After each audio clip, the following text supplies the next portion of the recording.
Hello friends, कैसे हैं आप सब। तो डियर, आज का जो क्लास है ये हम लोगों का एमसीक्यू क्लास है। देखिए, हम लोग रेगुलरली जो है ना चैप्टर को भी डिस्कस करते हैं और चैप्टर के साथ साथ जो है हम लोग एमसीक्यू क्वेश्चन भी डिस्कस करते हैं। तो हम लोग आज के क्लास में जो है एमसीक्यू जो है डिस्कस करेंगे। तो चलिए स्टार्ट करते हैं। क्लास 6 का चैप्टर 4 है, ठीक है ना, हिस्ट्री। पहला क्वेश्चन देखिए, वेदों की संख्या कितनी है। 2 है, 3 है, 4 है, 8 है। तो याद रखिएगा वेदों की संख्या कितनी है, तो 4 है, ठीक है ना। नेक्स्ट क्वेश्चन है आपका, आर्य लोग यज्ञों में किसकी आहुतियाँ देते थे। घी की, अनाज की, जानवरों की, उपयुक्त सभी। तो देखिए इन सभी चीज़ों की जो है आहुतियाँ दी जाती थी। नेक्स्ट है सबसे पुराना वेद है। तो जैसे ये 4 वेद है आपका, ऋग्वेद, सामवेद, यजुर्वेद, अर्थवेद। तो डियर, ये चैप्टर का ना हम लोग पूरी तरह से डिस्कशन किए हैं, इसलिए यहाँ पे हम ज़्यादा टाइम वेस्ट नहीं कर रहे हैं और डायरेक्ट क्वेश्चन आंसर कर रहे हैं। तो सबसे पुराना वेद जो है ये आपका ऋग्वेद है, तो याद रखिएगा। अब ऋग्वेद की रचना कब हुई थी, जैसे 3000 साल पहले, 3500 साल पहले, 4000 साल पहले, 5000 साल पहले। तो 3500 साल पहले जो है ऋग्वेद की रचना हुई थी। नेक्स्ट है आपका, ऋग्वेद की प्रार्थनाओं की रचना करने वाले लोग क्या कहलाते थे। पुरु कहलाते थे, आर्य कहलाते थे, भरत कहलाते थे, उपयुक्त सभी कहलाते थे। तो आंसर क्या हो जाएगा, आंसर बी हो जाएगा, आर्य कहलाते थे।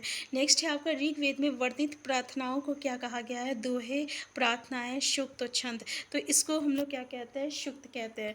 तो देखिए डियर, हम आपको पहले ये बता देते हैं कि सीटेट में जो है ना क्वेश्चन जो रहता है ये आपका स्टेटमेंट तरीके से आता है। ये स्टेटमेंट और रीज़न टाइप के वैसे क्वेश्चन आते हैं, लेकिन कुछ कुछ क्वेश्चन है यहाँ से भी इस तरीके से भी बनते हैं। इसलिए पहले हम लोग जब चैप्टर डिस्कस कर रहे हैं तो इस तरीके का क्वेश्चन हम लेके आए हैं, लेकिन हम जो है आपका जो सीटेट की जो आपका प्रीवियस ईयर क्वेश्चन है ना उस लेवल का भी क्वेश्चन हम लोग लेके आएंगे, ठीक है। तो चलिए, क्या है कि अगर हम लोग इस तरीके से अगर डिस्कस करते हैं ना तो पूरा चैप्टर का जो है हम लोग पूरी तरीके से वो हमारा चैप्टर कंप्लीट हो जाएगा।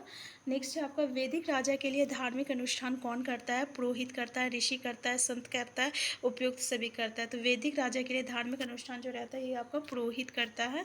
नेक्स्ट है, वेद किस भाषा में लिखे गए हैं। वैदिक, संस्कृत, हिंदी। जैसे का आंसर पता है, वैदिक संस्कृत में जो है आपका वेद जो है लिखा गया है। नेक्स्ट है, ऋग वैदिक काल में घोड़ों को किस काम में लाया जाता था। लड़ाई में, रथ खींचने के लिए, घुड़सवारी करने के लिए, पोलो खेलने के लिए, या इनमें से कोई नहीं। तो याद रखिएगा लड़ाई में, रथ खींचने के लिए जो है घोड़ों को लाया जाता था। नेक्स्ट है, दक्षिण भारत में किस भाषा परिवार की भाषाएं बोली जाती है। संस्कृत, द्रविड़, आर्य और ऑस्ट्रो एशियाटिक।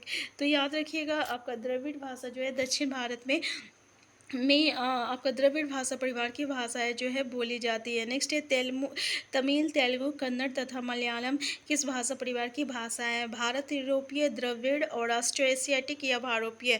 तो याद रखिएगा ये जो है भारत यूरोपीय भाषा है। नेक्स्ट है तमिल। नेक्स्ट क्वेश्चन है आपको, निम्नलिखित में से कौन सी द्रविड़ भाषा परिवार की भाषा है। संस्कृत, उड़िया, बंगाली, मलयालम। तो याद रखिएगा ये जो आपका मलयालम है ये आपका द्रविड़ भाषा परिवार का भाषा है।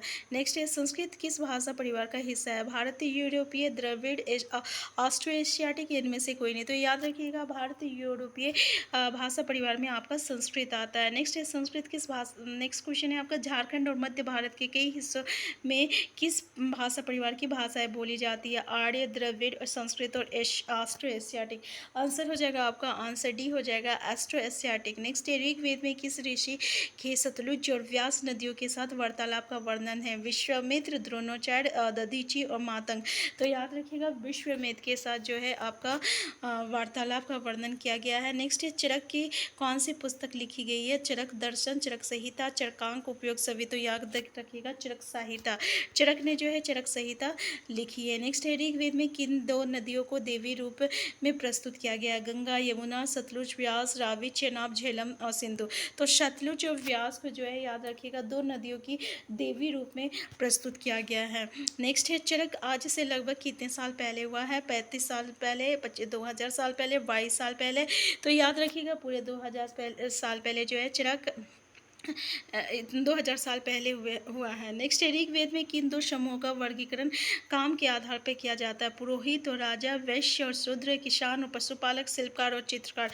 तो याद रखिएगा पुरोहित और राजा ठीक है। नेक्स्ट क्वेश्चन है, वैदिक काल में जनता या पूरे समुदाय के लोग किस शब्द का प्रयोग करते थे, जन का, विश्व का या दोनों का?